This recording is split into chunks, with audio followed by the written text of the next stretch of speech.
everyone. It's the Carmel Women's Club Christmas program this year. As you know, you've been enjoying our programs on YouTube, and today we have a very special one with Joan McHenry, our Queen of Cuisine.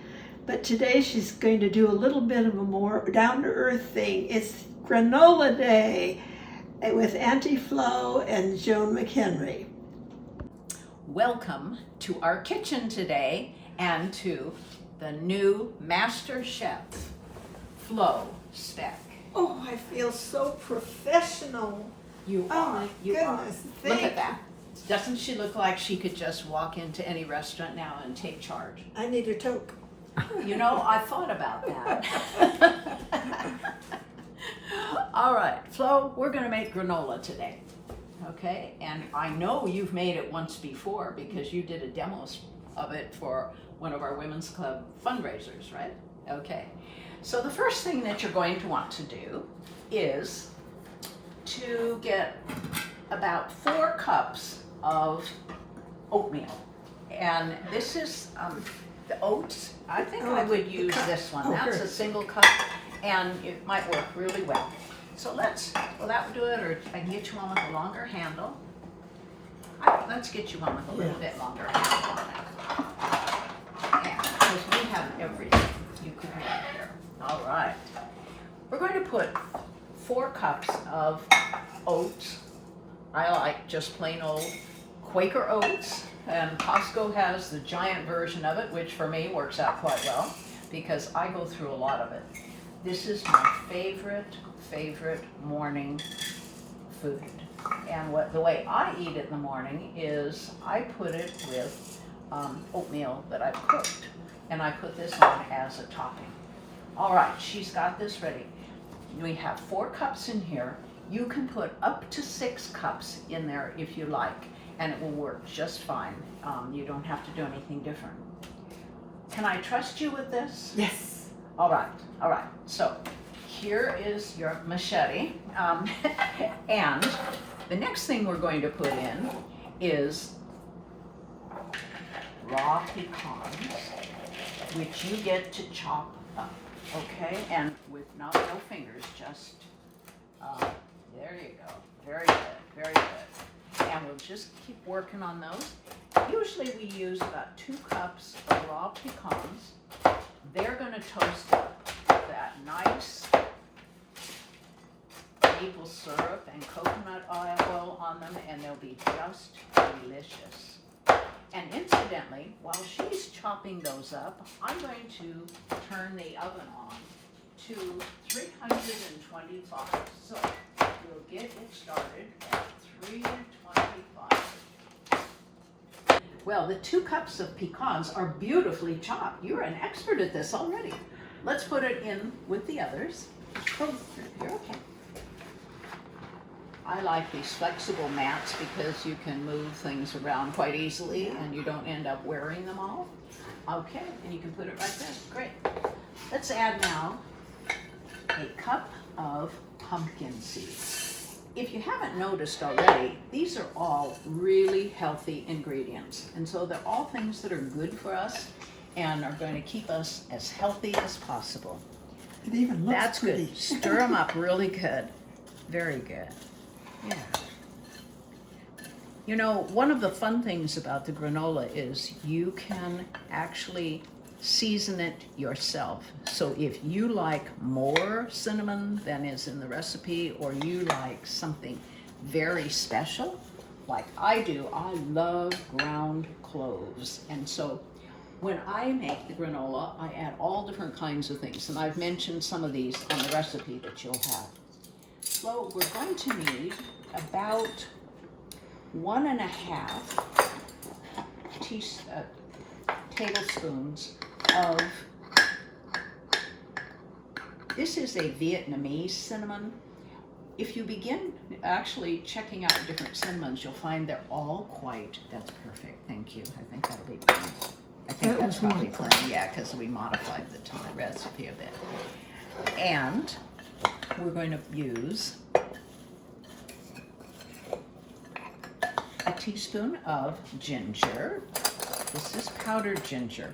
We're also going to use ginger in as one of the additives once we've gotten it all cooked, because it makes a fabulous, that's good. You're good. Running low on ginger. You're perfect. Thank you. And this is my favorite. You like cloves? Oh, and Do you remember the Beeman's gum? yes. Oh, that's what It was a reminds clove, me. yeah, and the clove gums, yeah. So you'll want to do 1 teaspoon of that. And if you, in your particular taste, don't like, yeah, okay, we're good. And you'll notice she's doing a really good job of stirring this in and getting all of the spices mixed in with flavoring for the oatmeal and the pecans and our pumpkin seeds, because that's going to make it a lot easier for her when she puts in the liquids. Now the next thing that we're going to add to this is some nutmeg, and we have nutmeg in that you buy in the store, so we'll just put about I would just put about a 1/4 teaspoon in this, because we have a kind of a teaspoon? yeah, quarter, use that really bitty one down there, yeah, that'll work out well. That's an awful And- little spoon for such Yeah, a... that'll be good. Yeah, I'm being stingy with that. But you know, if you really want to have some fun when you're in here enjoying cooking, get a nutmeg. And this is what a nutmeg looks like. Yeah, okay. That's a nutmeg. That's a nutmeg. Okay. And the fun thing about them, you hold Alright. it for me, and I'm going to get a grater. Oh, Okay. oh, this will be fun. And it's really simple to work with. Never seen a nutmeg before. All right, and then you can just take it and grate it right on that. And you see what happens? Yeah. And it gives you a whole different flavors. Oh my goodness. Doesn't that smell good? Ooh, yeah. So it's fun to do that. If you have nutmeg, and incidentally, this will stay around. You can put it on the counter. It'll last for a long time. But what you can also do is, if you had some fresh vanilla ice cream, put a little nutmeg, grate a little on top, and maybe a little bit of the cardamom. It's so good. It makes it just a bit more sophisticated dessert, and also kind of very special. Where do you get those whole nutmegs?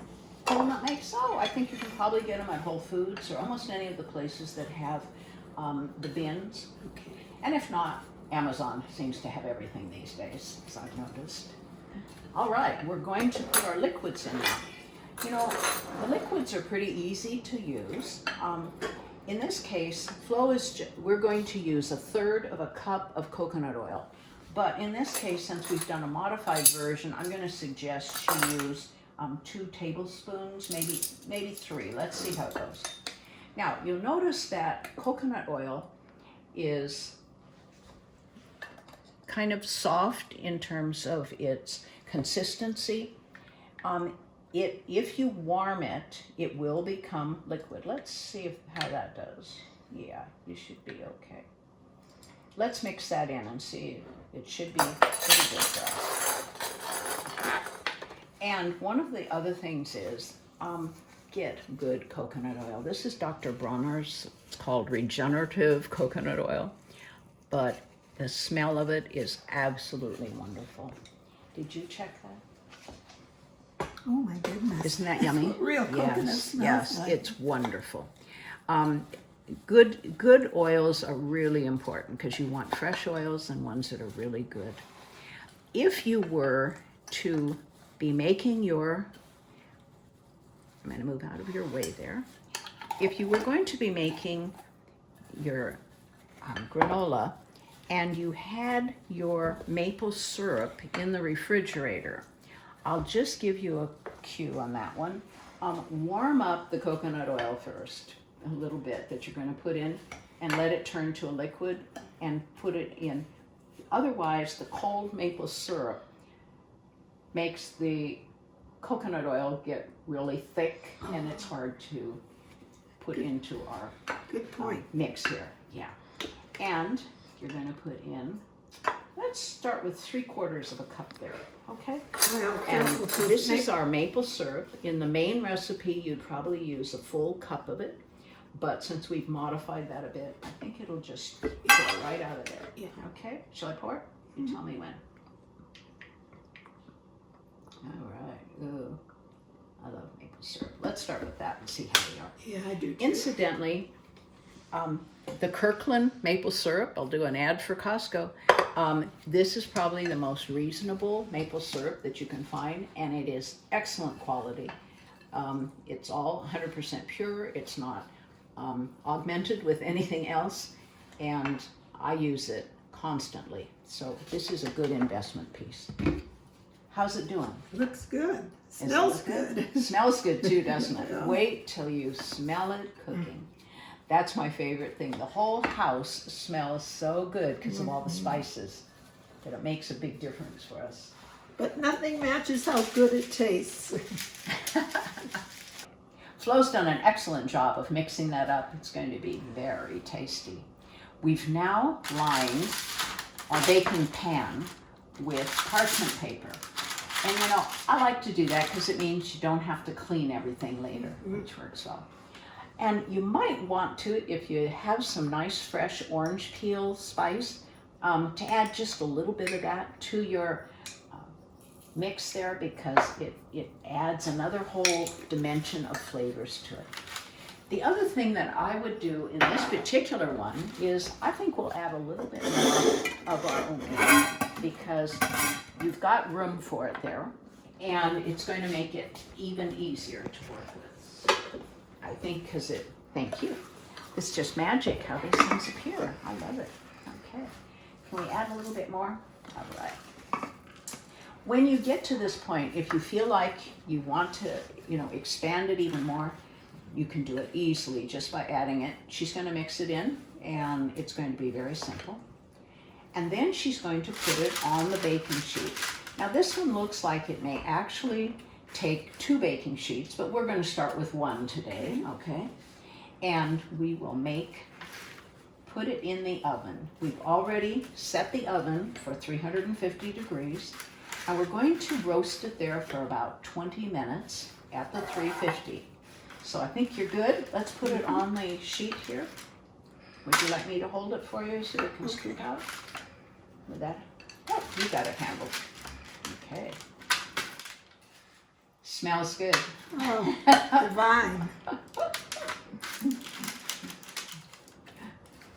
I had a parrot who used to, I would take him over to my family when I go out of town, and my father gave him everything to eat, including ice cream, which was not necessarily good. Anyway, and I would drive up to the house with him in the car, and he would start, as soon as I hit the driveway, yelling, "Smells good, smells good." So we always, whenever I hear that, I think, okay, Melvin's still with us. I think we can fill it up even more. That's great. I think we're doing pretty good here today.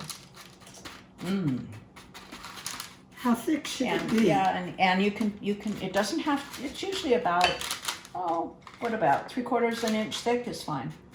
Yeah, and you can take it out to the edges because those are especially going to get good. We may be able to make most of it on this one. I think we could do it. Very good. We've got it all in the pan and it's ready to go in the oven, Flo. Are you ready? Top? Yep, and we'll just kind of put it in the middle rack there. If you're making a larger quantity, you can use several different layers on it. Okay, are you ready? All right, let's put it in there. And we're going to let it roast and set the timer for 20 minutes. And what I do is, as soon as the 20 minutes is up, I kind of check it and see if it looks like it's almost ready. I turn off the oven and leave it in the hot oven, and that'll make it work well.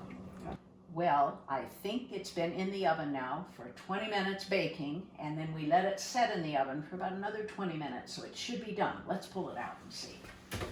Oh, smells good. Here we go. Here we go. Oh, okay. Very good. Very good. All right. Beautiful. And You can see that the texture on it right now is very, excuse me, I'm sorry, thank you. See, it's kind of nice and crispy now. That's the way you want it to look when you're ready to go to the next step. And your next step is you're going to add a cup of cranberries, a cup of raisins if you like them, and I've been adding about a half a cup of shredded coconut. And incidentally, the Red Mill, Bob's Red Mill shredded coconut unsweetened is especially nice in it because it doesn't add a lot of sugar taste to it, but it has a nice flavor to it. And something very special is we're going to put in some ginger chips. Now, ginger is really hard to find in California because for some reason they're not allowed to import it. So if you try to order it on Amazon, they will say it can't be delivered in California. So you really have to go on a search to find your candied ginger. Most of the places like that have the the seeds and all the different grains in the big boxes will have ginger in the circles that are like the cut, Right. and they've been sugared, and you can use those and chop them up. But I just happened upon these ginger chips. The ironic thing is the ginger people who these are made by are actually in, I think they're in Marina. So why in the world we can't get them here, I don't know. But these are very nice, and they're also already cut up so they're the right size for us. So we'll just sprinkle, I've already put some in here, but I'll sprinkle some on the top so you can see the size of them. Now, we're going to mix that in with the granola. So let's do that. In the pan or in the bowl? And we probably need our spoon again. Yeah.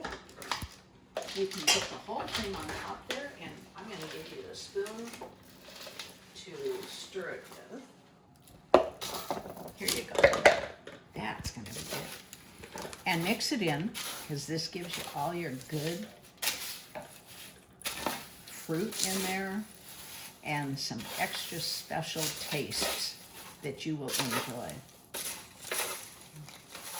In the morning when I have my oatmeal and I put my topping on it and I have my protein drink, I am ready to go for the day and I'm full of energy. So I encourage you to think about using your granola in many different ways.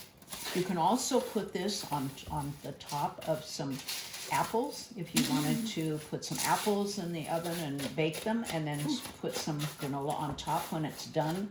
Don't rebake it, but put it on for a nice crispy topping. It's going to be very good. Okay. And because you've got your parchment, you can actually pick it up. Okay. Thank you. And transport it over to wherever you're going to put it. And that's very simple to do. That was easy. Isn't that easy? Yeah, it's trying to otherwise. And, parchment paper keeps, so if you want to, just fold it and keep it, and you can bake some cookies on it, or you can do your next batch of granola on the same piece, and it's going to work just as well. You got that ready? Right. Mm-hmm. I think it's time for taste testing. Are you the taste tester? I'm always ready for taste testing your granola, Joan. All right. Now we know the secret of your unlimited energy. And by the way, folks, after doing all this, she's having 12 for dinner tonight. Thank you, Joan. And fortunately, the chef is here. Oh, I feel like I should salute you.